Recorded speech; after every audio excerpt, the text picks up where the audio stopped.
This morning discussing the big brouhaha between the NPP and the NDC after the NDC made accusations that the Electoral Commission and the National Identification Authority were conspiring or colluding with the government to disenfranchise their members in their strongholds to influence in the compilation of the voters register so that they can influence the upcoming December 2020 elections.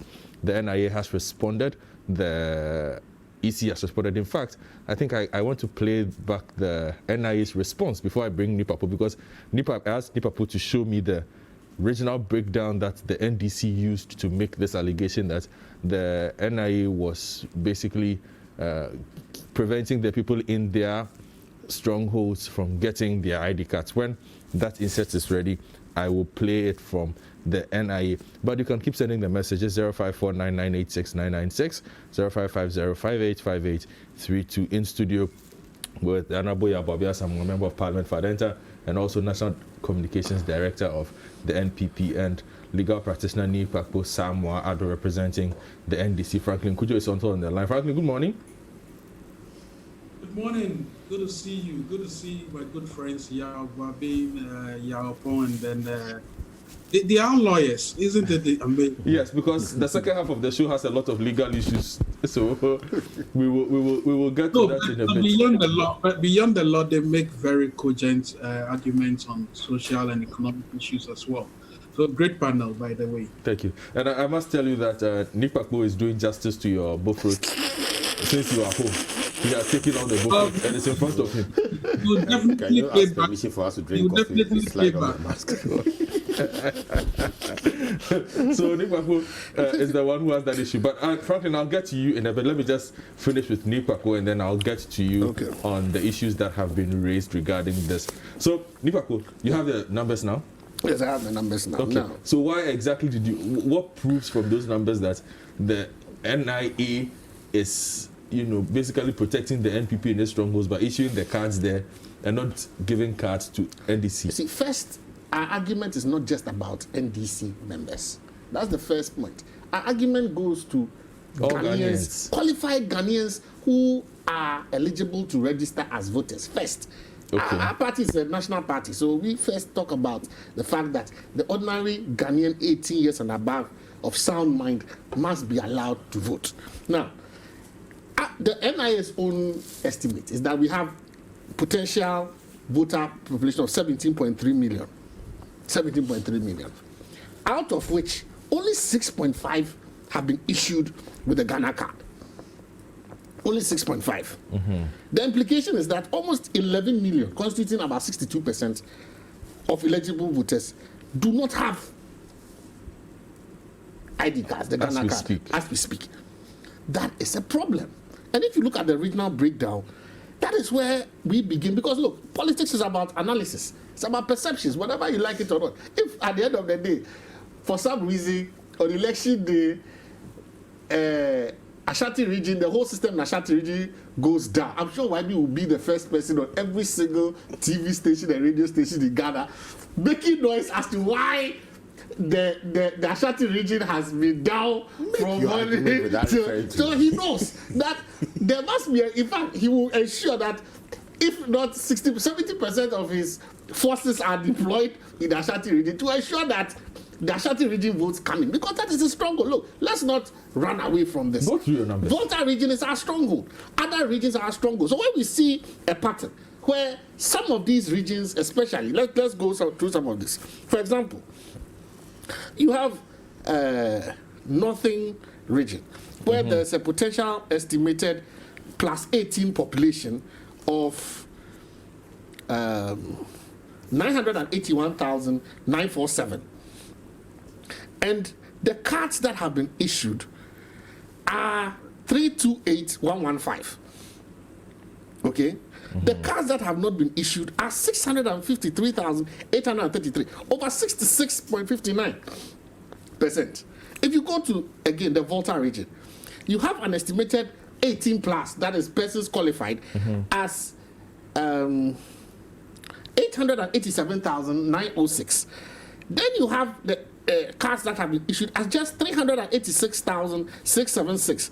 And the cards that have not been issued over 500,000, representing 56%. If you look at even the total national figure, you're talking about 10 million plus and 62.41%. If you go to our opponent's strongholds, for example, Ashanti region, 3 million. Wait, do Greater Accra for me. Let me do Greater Accra. Greater Accra, you have 2.642 million, as estimated 18 plus who are eligible. Out of that, 1.1 have been, and then those that have not been issued, 1.5. So another 56.92. You are talking about in every region more than half. But if you come to, for example. So why, the reason why I brought in Greater Accra is because Greater Accra is not an easily predicted region when it comes to elections. But the averages still reflect the averages of the northern region and the northern region, don't see, they? the averages might reflect, but you see, the number of people who have the cards. You see, the thing is this. If in your stronghold, the number of people who have the cards, if let's say 800, only 300,000 have the card. And then in your opponent's stronghold, where, for example, Ashanti region, you have 3.2 million has been estimated 18 plus. And then what has been issued is 1.6. 3.2 million? Yes. 18 plus? Yes. In the Ashanti region? Yes. Are these numbers accurate? Yes. These are ours. And they, remember, NIA didn't challenge the figures. They did a press conference and said there was no conspiracy. We put out the figures as to what, because these are data that come from their own website. You can go there. The number of cards in Ashanti alone, the number of cards they have. You see, so how many 18 pluses? How many 18 pluses do you have nationwide? We are looking at potentially. The figure we were working with. We are looking at a potential of 70 million. 18 pluses. Yes. 17 million for a new registration for 18 plus in Ghana. Yes. Cumulatively. 17 million people have turned 18 in Ghana. Cumulatively. No. He's just talking about basically the entire registration pool when it's done. He's saying no. He's giving a figure for 18 pluses. No. Your breakdown is on 18 pluses. Those who are supposed to go for the limited registration. Not limited. He's talking about the 18 cards that have been made. The cards that have been made. And the NIA cards from 18 up. 18 up. So it is the entire nation. It's the entire nation. So it's misleading to say 18 pluses. There's a limited number of 18 pluses. I'm talking about those who qualify. Sorry, not those who just qualify. Persons who should be on our voters register. So that is talking about the entire register of persons who qualify to vote in Ghana. But what's our population? 33 million now. It's about 30 million. Give or take. Give or take. 30 million. If with 17 million on the voters register. Well, that's a very high number. But you know that definitely is not everybody that will register. Certainly. Clearly, you would have people that have died and all those things. Okay. Look, but go on. I'm interested in these numbers. My point is this. I want you to do at least 5 regions for me. I'm just Volta. Oh, I've done Volta already. I've done Volta already. I've done do other of your strongholds and let's see. No, I've done. But if you look at even Upper West, we have a potential number of qualified voters of 708. Out of that, only 45,000 have been issued with voters ID card. With a Ghana ID card. This is the Upper East. Upper West, you have 472,391, and you have only 24,000 who have been issued. I mean, it's ridiculous. Anyone who is an election director or manager of an election campaign will be worried about these figures. And this is supposed to be the primary card for which, if you don't have, you cannot register on the new card. And you say that as a major opposition party, we see this in our struggles and we should sit down, relax, and not make noise, then we are irresponsible. Our point is this. If you look at the Abu Ramadan case, and if you look at even the presidential election petition and all those cases, the Supreme Court had made it as one of the recommendations, the need for us to go for one card for the purposes of dealing with all our biometric needs in terms of voting, in terms of all those things. That was the recommendation. And so if the NIA had been able from 2016, you understand, to push, because that is the thing, I was surprised that, look, this is the party and the government that felt the most affected by perceived anomalies in the register and have been consistently crying that Look, they have evidence that when the election register was manipulated in a way that gave President Mahama victory in 2016, and therefore. Do you recall that Charlotte accused Amadou Sule of transferring votes illegally? Yeah, but that is there. So the point is, if you are the ones who believe that you were victims in 2016, you had a greater responsibility to ensure that this national ID card thing was taken care of at least 1 year, 2 years maximum. Because if we had that done, we wouldn't be. Who would be fighting the Electoral Commission if the national identification card had been done in such a way that all of us have it? At least about 90% of Ghanaians have the national identification card. We now will have a data, because you look, the national identification card has a very comprehensive database. You give a lot of information in order to obtain the card. So verifying and checking certain things like your age, where you've all the various cards you've ever had, checking your age to ensure that there's no manipulation, or there's no funny tricks, or you are not doubling it. Those are things that are inbuilt in their system, even more secure than, I think, the EC database, for that matter. Because you take your birth certificate, you take your, they take almost every certificate that you could imagine and scan it into the system. Why did we fail to do what we were supposed to do? And we now have the problem. So if you want to make the Ghana card the primary card, obviously you should have taken steps to ensure that it has been distributed across board. At least 90% or 85% distribution rate would be an acceptable figure than this 64 point something percent which have not been distributed. But have you spoken to the NIA to ask, and I mean as a party, what the plan is for the distribution? But they have, look, we are in a COVID. Look at the situation that we are in, and that is what YB. No, but that is your party making assumptions. No, I didn't say that we will have an election. No, nobody's saying that we'll have an election. But why don't we stick to what we know? Which is the current voter register that we have. Yeah, but it is not a voter register that exists without some work. There must be man-hours interventions on it. That is why YB's suggestion that at IPAC or at a certain level there must be that collaboration, that sitting down. I think that they are the government in power. The greater responsibility for the national security and survival of our country is with them. So the question is valid. Why didn't you talk to NIA and you accuse the government of conspiring? We have a responsibility to draw attention to things that we believe. But you did not draw the attention of the primary institution responsible. The primary institution has taken a posture. Their posture is, even with they believe that we have a problem with them and we don't like them. Come on. The point is, let me finish my point. My point is, as the political actors, you understand, we have a responsibility, and I think that the government has the primary responsibility to call the stakeholders. We have, as he put it, our national survival is at stake. If we do not, we seem to be playing with this election thing, and this one says this one, and another. Yes, at the end of the day, we the parties can say, well, we are not the ones who have the responsibility to run an election. And honestly speaking, we don't. Okay. It is the EC that has the responsibility. They have what they call an eminent, advisory committee. This is the time they should be doing their work. I believe that there's still room for a lot of consensus building. We have elderly statespersons in. We have the National House of Chiefs. We have our esteemed Otunfo. We have the past presidents.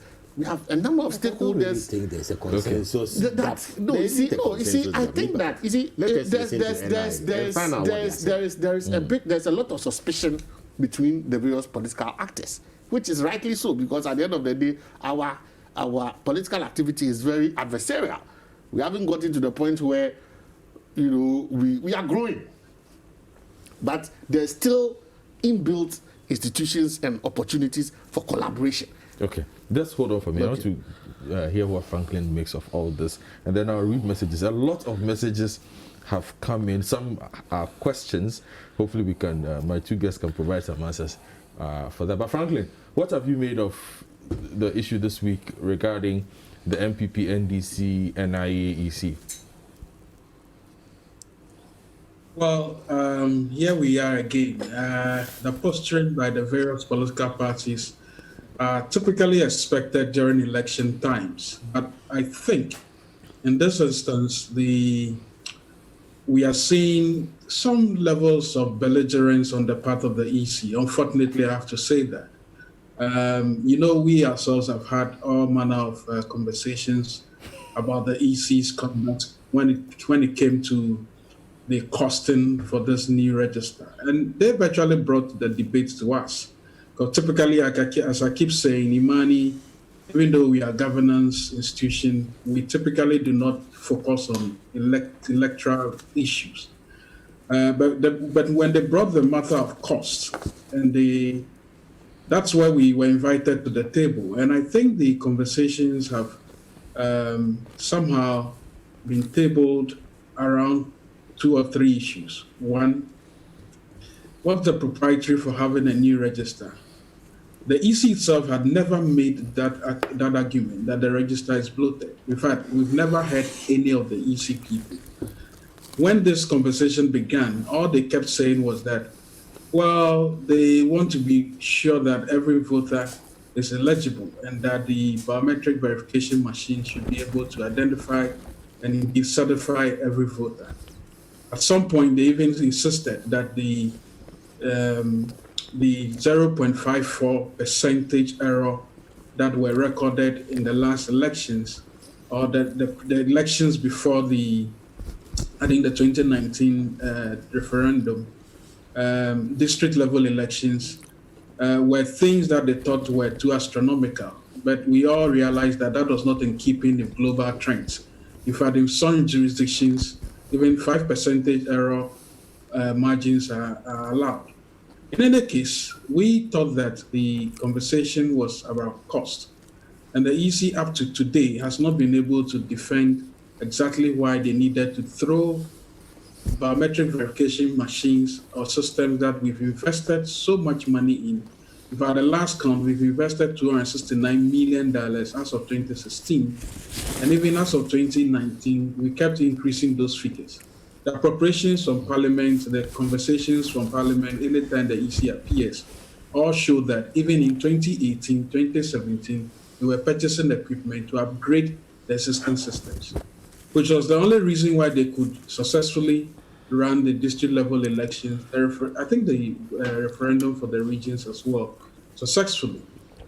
How we got to the stage where they are now saying that almost every biometric verification equipment is obsolete just after a month of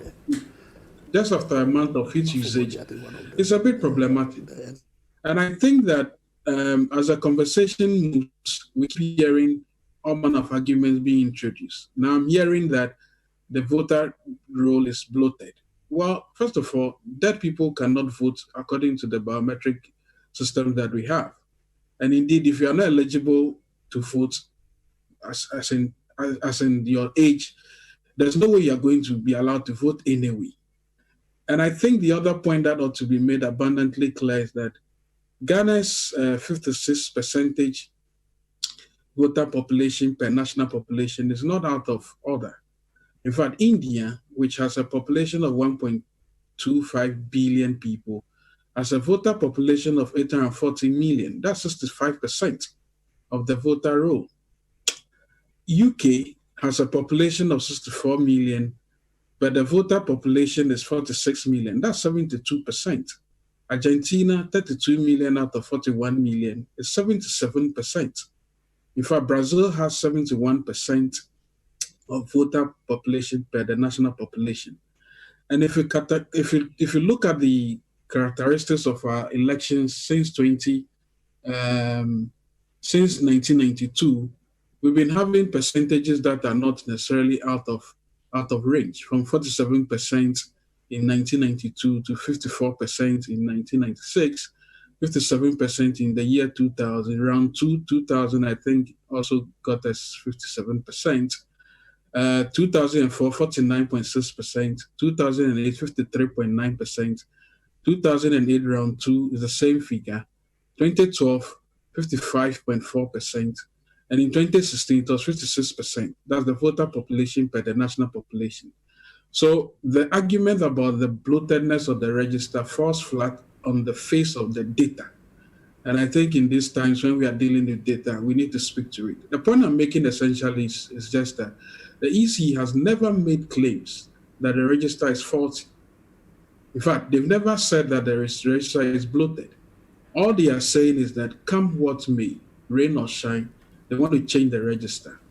Because in one of the leading arguments made by the deputy commissioner, I think the professor from Legon, I've forgotten his name, Dr. he suggested that Dr. Bosman Asari, and he was interviewed on Bernard's show, Point of View, and he kept saying that the 0.5%, 0.54% error margin was too much to take.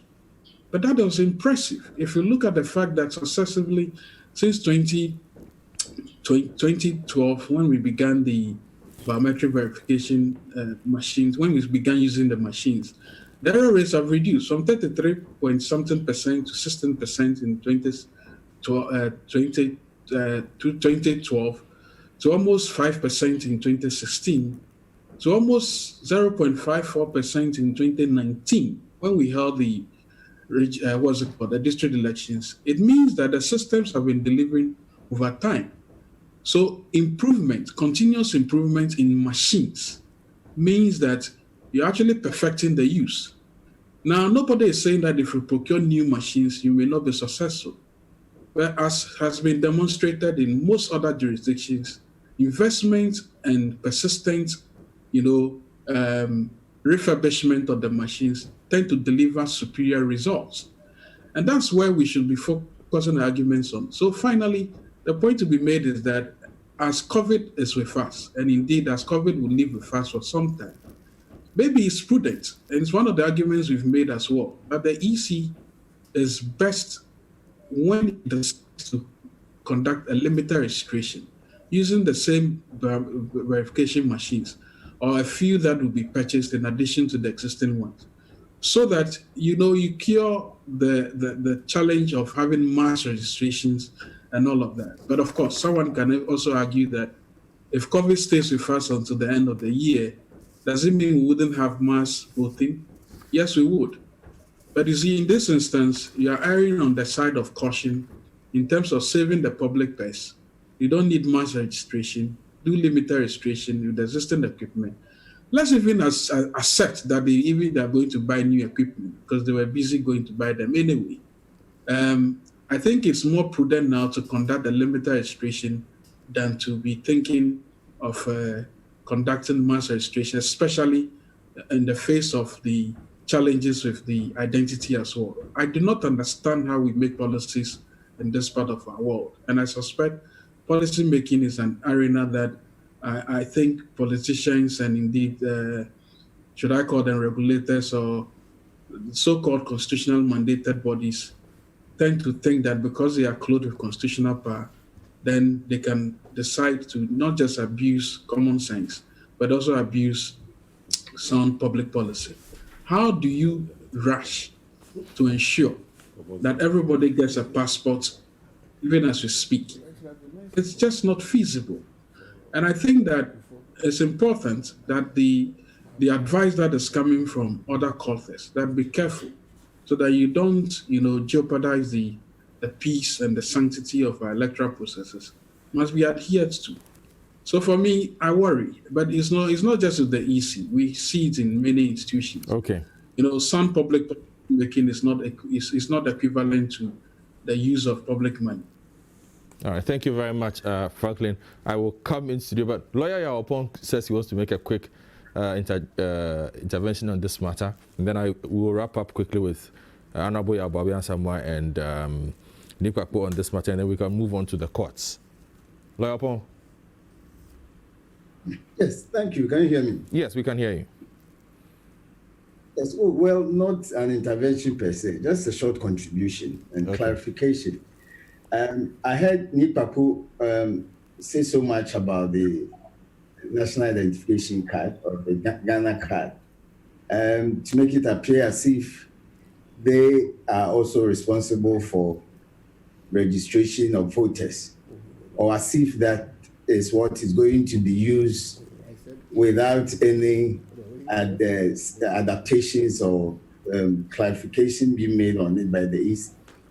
Let's not forget that the NIA at the moment are registering people who are of 15, 16, and 17 years of age as well.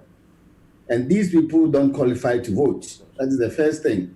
So the figures he is giving should include 15, 16, and 17-year-olds. So that has to be deducted from the figures in the first place. Secondly, the Constitution clearly states qualification for elections, and it includes persons who are of sound mind. I think we've hammered this for too long. Yes. Article 52 basic, the NIA doesn't register people on the basis of whether or not they are of sound mind. So we need to deduct that one as well. So I think too much reliance on the NIA card may also lead to some problems, which will include the fact that these people who are also disqualified to be registered will be assumed to be part of those that should go onto the Electoral Commission's register. And then finally, we also have to remember that the Electoral Commission's register is not for elections only. But the Tenadi case clarified that at the Supreme Court. If you are not a registered voter, you can't even be a member of parliament. You can't be a minister of state under Article 78(1).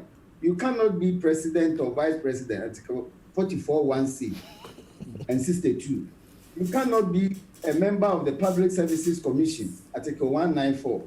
You cannot be a member of the National Commission for Civic Education, Article 232, Clause 3. And so let us not see the register just as something that is a database for elections only. And it goes to the EC as well. The culture that as if only in election years should we talk about registration of voters should change.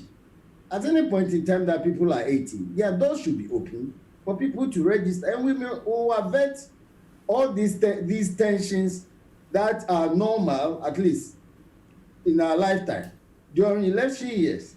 And this is the bit that I thought I must add. All right, then. Thank you very much, Lawyer Opong. You've brought in some interesting new angles.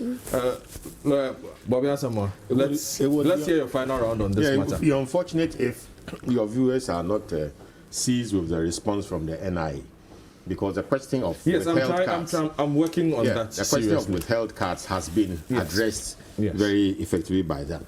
Then the ID is not just the Ghana card. It's also a passport and then registered persons vouching for 10 others in a multiplier. So nobody will be left out. Let us be very clear on that. Unfortunately, Franklin, common sense perhaps is not so common to those who think they have the common sense. In COVID, my view is that what works for one should work for everybody else. So if you can't answer how we are going to vote en masse in December, then we should be able to register en masse now. If the protective systems are there for one, they should work for others. So I don't think that you can say that in a limited registration, you are comfortable with the protective measures, but there's mass registration, and that will defeat the protective measures. Because in COVID, a capacity as low as a taxi has issues. A capacity as low as a bus has issues. Your own home has issues. So it is not just about the size, it is also about efficacy going forward.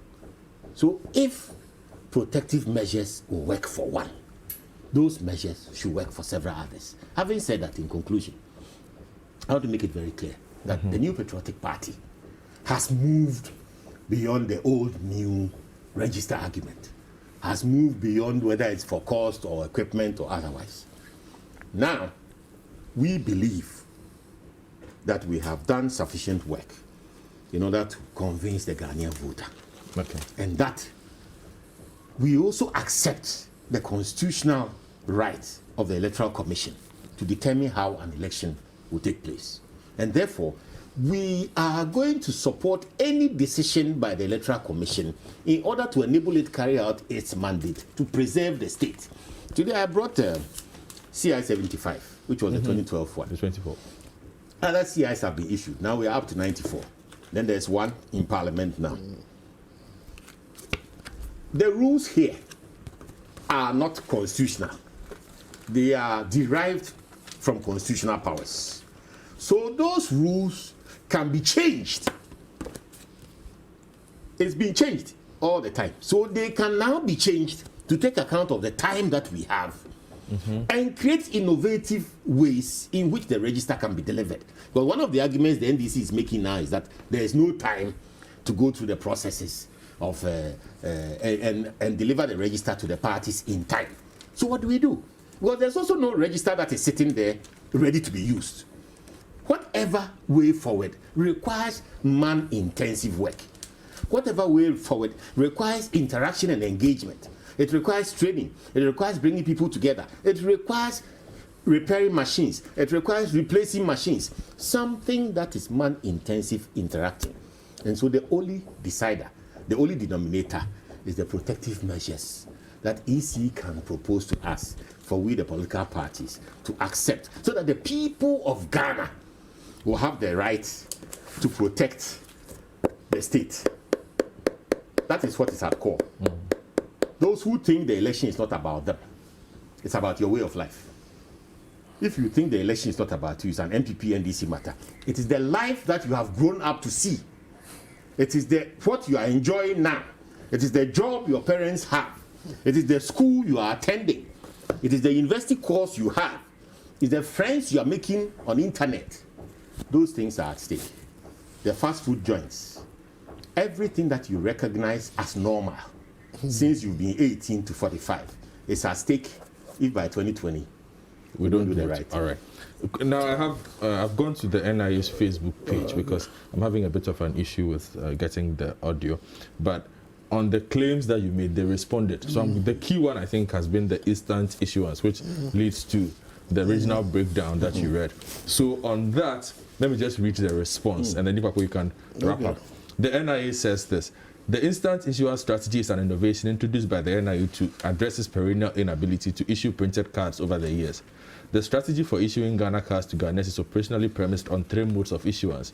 These are: 1, instant printing and issuance in situations where network connectivity at any registration center is optimal to allow the instant printing of the cards, and when applications don't need to go through adjudication processes for identification confirmation before the cards are printed. 2, deferred printing and issuance of cards where registration centers have poor network connectivity. And 3, centralized printing of cards for applicants aged between 0 and 14 years. Network connectivity permitting, instant printing is the preferred mode of card printing, followed by the second option of deferred printing. Over 70% of all cards printed nationwide were issued instantly, with the Volta region having the best experience. The instant printing and issuance of Ghana cards has therefore not failed. To reduce the difficulty of issuing cards to applicants where the instant issuance option is impracticable, NIA collects the telephone numbers and email addresses of applicants as well as the contact details of their next of kin, so that applicants can be easily notified as to when and where to pick up their printed Ghana cards. This option was not available between 2008 and 2016, as NIA did not have the contact details of applicants by which to notify them. As a result, between 2008 and 2016, NIA issued only 900,000 Ghana cards. In less than 1 year, between 29th April 2019, when mass registration exercise started, and 20th March 2020, when the exercise was truncated, NIA issued 7 million Ghana cards. A total of 127,000 are in various stages of adjudication. NIA has printed the majority of cards in backlog, which is 3.6 million cards, and is ready to issue them to Ghanaians once NIA resumes its field operations. And then on the 5th one, suppression of registration in NDC strongholds. The response from the NIA is that there is no truth to this allegation. NIA does not operate on the basis of political strongholds. NIA's operations planning is based on population statistics of each region obtained from the Ghana Statistical Service. The duration of the mass registration exercise in a particular region is therefore scheduled based on the number of residents in the region, as well as the number of applicants, as well as the number of applications that can be completed in a day. The registration process is open to all residents, with the exception being persons who are not Ghanaian citizens. So I think these are the two. Okay, let me add the NIA mobilized unprecedented numbers of equipment and personnel into Ashanti region. Are you listening? I'm listening. The NDC alleges that while NIA deployed an average of 2,000 MRWs in all the NDC strongholds, it miraculously acquired and sent 5,000 MRWs, 800 card printers, 3,192 MRWs into the Ashanti region, which is NPP stronghold. And this is their response. It is not true that the NIA deployed over 5,000 MRWs into the Ashanti region. The maximum number ever deployed was 3,600, as some of the old equipment had become faulty and some of the new ones were kept at the head office and used for hot swapping when some of the equipment failed. It is true that a larger number of the mobile registration workstations and other ancillary equipment were deployed into the Ashanti region relative to Greater Accra, Volta, Savannah, Northeast, Northern, Upper East, Upper West, Ahafo, and Bono East regions. But the same number of equipment sent into the Ashanti region was also sent into the Western, North, Central, clustered as one NIA operational region, and the Eastern region. As noted earlier, these decisions were influenced solely by population density and equipment availability. Based on operational realities on the ground, NIA requested for additional equipment in July 2019 in order to scale up operations and received same in October 2019. Some of the new equipment were deployed to the Upper East, Upper West, Bono East and Ahafo regions, also clustered as one NIA operational region as soon as they were assembled, loaded with software, tested and readied. By the start of the mass registration exercise in the Ashanti region on 11th December 2019, most of the equipment were technically ready for use. It's a very long explanation, but I think this captures the thrust of the matter. So, Papu, you have 5 minutes, you can wrap up everything, and then we move on. I'll take even less than that. The point is this. We are still to be splitting hairs over, I think, very unnecessary issues. The point is this. Have you been able to deliver cards to the 64% that we have listed, the 10 million plus persons who have been registered by you but have not been given cards? That is the base question. But they have explained. It's excuses. Nobody is interested in the excuses. The point is this. You say someone should come through a process, and at the end of the day, if he's able to go through a process, you would give him a product. If the person has not got the product, what is the point? They say they've issued 7 million and they have 3.6 million to issue. And you are talking about 64% not issued, and you are talking about excuses. See, your figures are more believable than that of the NIA. But he has not challenged the figures. He has not challenged the figures. He's not said that the figures we put out are untrue. But they are simply also saying that basically, once the current situation is lifted, they have 3.6 million cards that will be issued immediately. Listen, that takes your number up to 10 million. Yes, they don't have to have 17 million cards. No, listen, they have other means of identification. Listen, they have. The thing is this: they talk about the issue where they have cards that have not been, because of satellite connectivity and all that. They have to take their time, produce it, and then give it to you. And there are those that are in adjudication. Those that are in adjudication. The point is this. Streamline, you see, the thing is, if this is going to be the primary card for the purposes of an election registration exercise, the person must have access to his card. Basic. 10 million cards have been issued. If you estimate 17 million, 7 million have passports, they can be vouched for. What's your problem? You've issued 7 million passports in Ghana. No. 7 million, You've issued 7 some million have passports in Ghana. Others will be vouched for. That's what I'm saying. There are 3 means. I'm saying there are 3 means. Some have passports, some will be vouched for. So what's your problem? It is a deliberate attempt, I repeat, it's a deliberate attempt to disenfranchise a number of people by virtue of the fact that it actually, you yourself keep asking the question. You are supposed to ask the question because it baffles your mind. These are the cards. Well, don't worry. Maybe I read by the tone of the tone of your voice that at the end of the day, these are the cards that were used at the last election. So we as well invalidate the elections that have been held since 2016. If at the end of the day we cannot say that those people that voted were qualified to vote. If you want to reform, you have a responsibility to ensure that the process you are using does not disenfranchise persons. And that has been an argument. If you are going to, and one thing must be made clear, we are not saying that we are unable to change our minds when it comes to the issue of the new voters register. We are a political party. We are bound by the laws of this country. However, if you are going to bring in a new system, we as the main opposition party must guarantee and ensure that the process is transparent, the process accommodates everyone. And so if you want the new voters register, we are insisting that make it so that every potential voter can be registered.